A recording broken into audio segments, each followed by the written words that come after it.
Salut à tous, la team OL, Thomas M. Show pour OL Fan TV, la première chaîne YouTube consacrée à vous, supporters l'OL, vos avis qui comptent. Évidemment, hier c'était le match de l'Olympique Lyonnais, le troisième match de championnat contre Strasbourg. Et Genesio ne le disait peut-être qu'à demi-mot, mais c'était une victoire impérative qu'il fallait. Et l'Olympique Lyonnais a réussi son pari. Nous avons gagné 2-0, j'étais au stade hier. Et franchement, la première mi-temps n'a pas été terrible du tout. On est retombé un peu dans nos travers avec ce système. Ce système en U, j'ai envie de dire. Alors, on passe par le défenseur central gauche, défenseur central droit. Ensuite, on passe par le latéral, etc.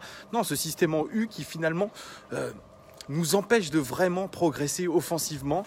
Alors, Genesio avait mis l'accent sur l'animation offensive pour ce match et il avait décidé de titulariser, à la surprise générale, Pape Cheikh Diop et Martin Terrier.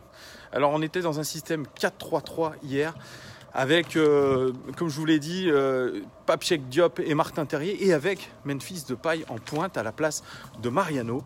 Alors on va essayer de débriefer un petit peu. J'ai failli me prendre un arbre. On va essayer de débriefer un petit peu, mais avec pareil, méthode. En commençant par Anthony Lopez qui revenait de sa suspension. Eh bien Anthony Lopez, il n'a pas eu beaucoup de travail à effectuer, notre gardien titulaire. Moi j'ai trouvé un match sobre, efficace. Bon, pas d'arrêt à faire pour lui parce que Strasbourg n'a pas non plus été hyper dangereux. C'est pareil, c'était un bloc bas. Bon, ils ont fait avec les moyens du bord. Il leur manquait peut-être l'un de leurs meilleurs joueurs, Dimitri Liénard. Mais voilà, ils n'ont pas été très très dangereux. Notre défense centrale composée de Marcelo qui a fait un match solide. Alors j'ai mis des petites stats sur mon papier. Marcelo et Jérémy Morel d'ailleurs qui ont le meilleur taux de passes réussies côté lyonnais. Marcelo, c'est surtout 11 ballons récupérés, ce qui est énorme, et 2 dégagements. 2 dégagements, pourquoi ? Parce que l'Olympique Lyonnais n'a pas eu vraiment beaucoup d'occasions concédées, c'est pour ça. Et puis Jérémy Morel, que vous avez beaucoup taillé, encore une fois sur les réseaux sociaux. Jérémy Morel, que vous dites qu'il a fait un mauvais match. Moi, j'ai trouvé qu'il a fait du Jérémy Morel, un match solide. Il a essayé de prendre des risques à la relance. Je l'ai trouvé plutôt pas mal. Et puis, il nous a gratifié d'un geste. C'est la défense saumon. C'est-à-dire qu'il a pour dégager un ballon au sol, il s'est mis à plat ventre, il a bougé de la tête. Je sais pas comment on peut dire ça, c'est ça, c'est une défense saumon. Voilà, Jérémy Morel, il a fait son match, il a fait 5 dégagements. Alors c'est lui qui a joué le rôle un peu de Marcelo, qui en a l'habitude qu'il fasse de beaux dégagements. Ben là, c'est 5 dégagements réussis, c'est le record côté lyonnais dans ce match. Voilà, la défense centrale qui a plutôt bien tenu. Alors dites-moi vraiment ce que vous avez pensé de Jérémy Morel, vous. Soyez honnête, pas du Morel bashing, moi je l'ai trouvé solide. Sur les latéraux, on avait notre ami Ferland Mendy à gauche. Ferland Mendy, il a fait un super match. Super match de Ferland Mendy. 6 duels réussis sur 7. C'est le record côté lyonnais dans ce match. 14 ballons récupérés. C'est le record côté lyonnais dans ce match. Et puis surtout 4 fautes subies. Ça montre bien l'intensité de ses actions offensives. Et c'est lui surtout qui fait la passe décisive pour le but de Martin Terrier. Cette belle passe en profondeur, mais on y reviendra après. Un super match de Ferland Mendy, vraiment, qui apporte tout ce qu'il peut défensivement. Et offensivement, surtout, il essaye de bien dédoubler, de bien combiner. Et j'ai trouvé ça vraiment, vraiment bien de sa part. Et puis à droite, on avait la titularisation de Raphaël. Oui, je ne vous l'ai pas dit. La titularisation de Raphaël à la place de Léo Dubois. Eh bien, Raphaël, il a été bon. Et c'est vrai que c'est un autre style que Léo Dubois, mais on a l'impression, effectivement, que c'est plus intéressant offensivement, Raphaël. Défensivement, bon, ça reste aussi du Raphaël. Je pense que c'est plutôt un offensif, notre ami Raphaël.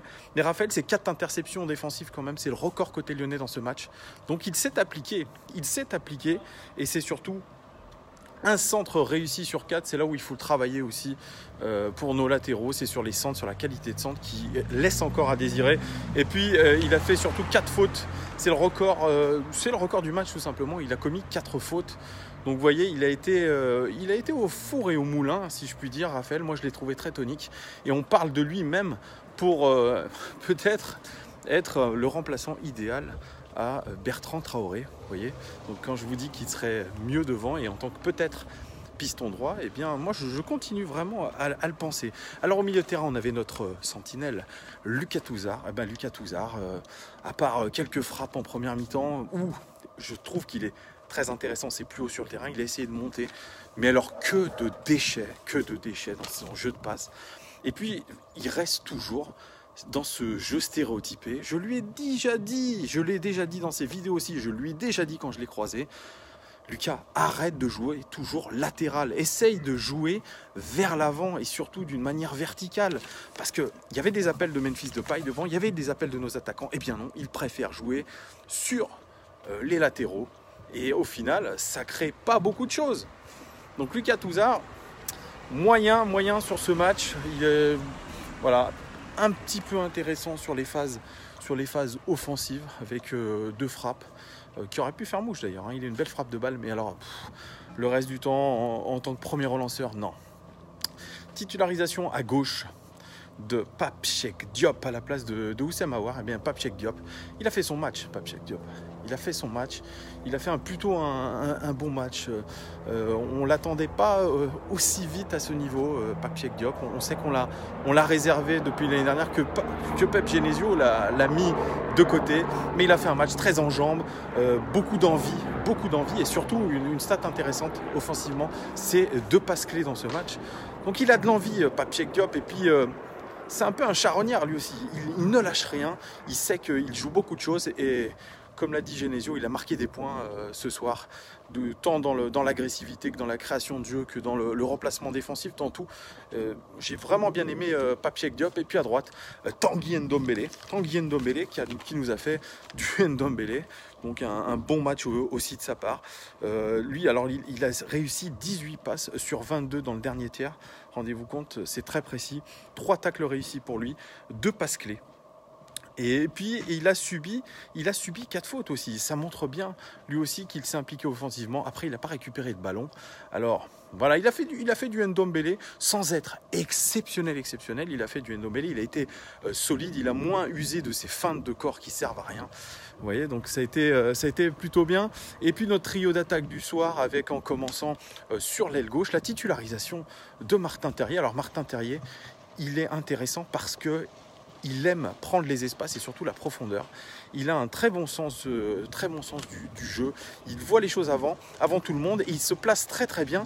Et sur la passe décisive de Ferland Mendy en profondeur, qui a eu un peu de réussite, c'est vrai, hein, parce que je ne sais pas s'il voulait vraiment la mettre à Terrier, et bien Terrier fait une ouverture de pied pour la marquer petit filet. C'est un tueur devant le but. On l'avait déjà vu en match de préparation. Il n'avait pas confirmé lors de ses entrées en jeu sur les 2 premiers matchs de championnat, mais alors là, franchement chirurgical. Martin Terrier qui dit qu'il est fan de Thierry Henry et qu'il a beaucoup regardé de vidéos de Thierry Henry, et effectivement ça peut se voir, parce que c'est vraiment un très beau but. Et il dit aussi qu'il était très stressé à l'idée d'affronter son ancien club, et bon, ça s'est pas trop vu, parce qu'il a vraiment eu une grosse débauche d'énergie, Martin Terrier. Alors je vais sortir mes petites stats pour lui. Martin Terrier, il a créé quand même 2 occasions de but. Voilà, c'est quand même bien aussi. Il a fait 3 tacles réussis sur 4. Ça montre son implication aussi défensive. Moi, je l'ai trouvé bon. Il a vraiment donné la plénitude de son talent. Il va monter en puissance. C'est un profil vraiment intéressant, parce qu'il peut aussi évoluer avant-centre. Il est capable de se muer, si je puis dire, en avant-centre, et surtout en faux numéro 9. Donc voilà, on continue avec l'aile droite et Bertrand Traoré, notre ami Bertrand Traoré, qui n'était pas très en réussite, notamment sur ce dernier match. On a l'impression toujours qu'il fait le même geste, ce crochet du gauche, il rentre intérieur et il fait son crochet. Et bien cette fois-ci, il marque un très beau but sur une vraie belle passe décisive aussi de Memphis Depay. Quel but, il dribble le gardien, il dribble un joueur avant de garder son sang-froid face au gardien. Vraiment, pour une fois que ça passe, on sent qu'il est à l'aise techniquement, Bertrand Traoré. Il manque pas grand-chose. Il manque peut-être un peu plus de concentration et surtout d'être tueur devant le but, mais on sait qu'il en est capable. On sait vraiment qu'il en est capable, et tant mieux. Très beau but de Bertrand Traoré. Bertrand Traoré qui est aussi, alors attendez, si je sors mes petites statistiques sur mon papier, Bertrand Traoré, c'est 2 passes clés dans ce match, ce qui est bon, et c'est 26 passes réussies dans le dernier tiers sur 30, ce qui est le record côté lyonnais dans ce match. Il s'est mis au charbon, notre ami Bertrand Traoré. Et puis on finit avec Memphis Depay, qui était notre avant-centre du soir. Et ce qui m'a vraiment frappé, je ne sais pas vous, c'est qu'il a pas été personnel. Il a eu cette vista qu'on ne lui connaissait pas finalement. Il a joué avant-centre, mais il a fait jouer les autres, et notamment sur cette passe décisive pour Bertrand Traoré qui est sublime. Il n'a pas tenté à chaque fois la frappe Memphis Depay, il a tenté plutôt le jeu de passe, il a tenté d'être collectif. Et au final, c'est 7 passes clés pour lui, 7 occasions créées. C'est le record côté lyonnais dans ce match. C'est une très belle performance pour lui. Et c'est surtout 4 centres réussis sur 7. C'est le record côté lyonnais dans ce match. Donc c'est une belle prestation de Memphis Depay sur ce match. Il aurait mérité un but, Mais voilà, je l'ai trouvé très intéressant. Alors au niveau des rentrées, on a eu la rentrée de Capitaine Fekir, notre champion du monde, qui a eu non pas droit à 1 heure de jeu, comme le disait Bruno Genesio, mais je crois qu'il n'est pas prêt encore physiquement, Nabil Fekir. Il a eu le droit à 10 minutes, et en 10 minutes, il a fait une frappe dans les nuages. Et puis moi, je l'ai senti un peu pâteau, avec de l'embonpoint, pas au top physiquement, un peu à la traîne. Voilà, j'espère qu'il va tout donner. Il a dit qu'il restait lyonnais cette saison et qu'il avait des objectifs élevés, qu'il était 100% concerné. Eh bien, on verra sur le terrain, sur les prochains matchs, ce qu'il en sera. Aouar a fait une rentrée discrète. Alors lui, c'est pareil. Physiquement, je pense qu'il est en perdition actuellement, et je crois que Bruno Genesio lui montre un petit peu qu'il faut qu'il se bouge. Parce que Pape Cheikh Diop, quand même, il a fait un très très bon match. Et puis Mariano, c'est une rentrée, pareil, il est rentré dans les 5 dernières minutes. Il a fait du Mariano. On a cru que, pareil, il allait pouvoir apporter un peu plus offensivement, peut-être même en 5 minutes. Mais je l'ai senti un peu moins concerné lors de sa rentrée. Il n'a pas tout donné. Alors est-ce que c'est parce qu'il sait qu'il n'a plus d'avenir à l'Olympique Lyonnais? Ça va être le point transfert, oui, avec Mariano qui est annoncé du côté du SC Séville pour un contrat jusqu'en 2023. L'Olympique Lyonnais en réclame 40 millions. Je crois que Séville, apparemment, selon un journal espagnol, donc il faut se méfier, est prêt à mettre 40 millions d'euros, ce qui serait inespéré pour l'OL, qu'il a acheté quasiment rien la saison dernière. Moi, je pense qu'il faudrait le vendre, Mariano. Voilà, il est plus concerné. C'est vrai que la concurrence lui fait du mal. Il a du mal à se sentir sur le banc, ça le pique pas, je pense que ça lui met plutôt une forme de dépression, vous voyez, d'être sur le banc. Donc ouais, moi je le vends et j'essaie d'acheter un top attaquant dans les derniers jours du mercato, même si on sait que c'est compliqué. Et Maxwell Cornet est vraiment sur le départ, ça se joue ce week-end. Il partirait du côté de Wolfsburg en Allemagne, avec un contrat, je crois, de 3 ou 4 ans, et nous on empocherait 18 millions d'euros avec 2 millions de bonus et surtout 20% à la revente. C'est le moment, c'est un joueur qu'on a acheté 400 000 euros. C'est une très très belle plus-value. Voilà, c'est le moment de renouveler cet effectif aussi avec des nouvelles forces vives, surtout en attaque. Dites-moi ce que vous en pensez. Est-ce que vous laisseriez partir Maxwell Cornet et Mariano, et qui vous prendriez à la place? Parce que pareil, on a parlé de Wissem Ben Yedder, d'Anthony Martial. Franchement, ça va être la vraie surprise en attaque. Et puis, est-ce qu'on aura Ruben Dias? Tout va se jouer la semaine prochaine, parce qu'il y aura des décideurs lyonnais, il y aura les recruteurs, il y aura Flo Maurice à Salonique pour essayer de convaincre une dernière fois le Benfica Lisbonne de céder son défenseur qui a prolongé jusqu'en 2023. Vous voyez, je me suis fait avoir par les fake news, je me suis fait avoir par Twitter. J'avoue, je vais essayer d'être plus sérieux dans ce que je lis, essayer de prendre plus de distance. Voilà, on ne sait pas ce qui peut se passer, mais en tout cas l'Olympique Lyonnais s'est bien relancé. Et surtout, il y a une décision, une décision de l'UEFA qui nous donne un match de Ligue des Champions à huis clos à cause des débordements contre, l'année dernière je crois, c'était contre le CSKA Moscou, parce que je crois que le Beşiktaş, on avait déjà purgé notre peine, c'était du sursis. L'Olympique Lyonnais va faire appel, parce que ça pourrait être notre premier match à domicile de Ligue des Champions qui serait sans supporters. Ça serait un peu dommage, surtout pour ceux qui ont payé leur passe Ligue des Champions. Voilà, l'Olympique Lyonnais va faire appel. Est-ce que cette décision va être maintenue ou pas? Voilà, mais c'est une grosse décision quand même. C'est assez dur, hein, un match de Ligue des Champions à à huis clos, voilà. Dites-moi pareil ce que vous en pensez de cette sanction, les Gones. Dites-moi ce que vous en avez pensé de ce match, quelles ont été vos satisfactions. Qu'est-ce que vous pensez aussi du maillot orange? Alors ça, je vais faire une vidéo là-dessus parce que j'ai recueilli un peu quelques avis. Dites-moi ce que vous pensez de ce maillot Ligue des Champions. Voilà les Gones, ça fait 14 minutes que je parle, bientôt 15. Il est temps de vous remercier énormément pour tous vos commentaires, vos avis, même négatifs si vous n'aimez pas, si vous n'êtes pas d'accord avec moi, il n'y a pas de souci, les Gones. Moi, je suis ouvert au dialogue. Voilà, je ne dis pas que j'ai la science infuse, je suis un supporter comme vous.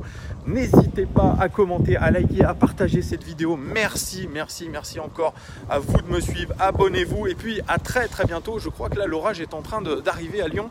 Il fait un peu frais surtout, c'est un peu la fin de l'été. La dernière vidéo, j'avais un peu chaud, là j'ai un peu froid. Allez, je vais me mettre devant la télé, devant la première ligue. Allez, à très vite les Gones. Ciao.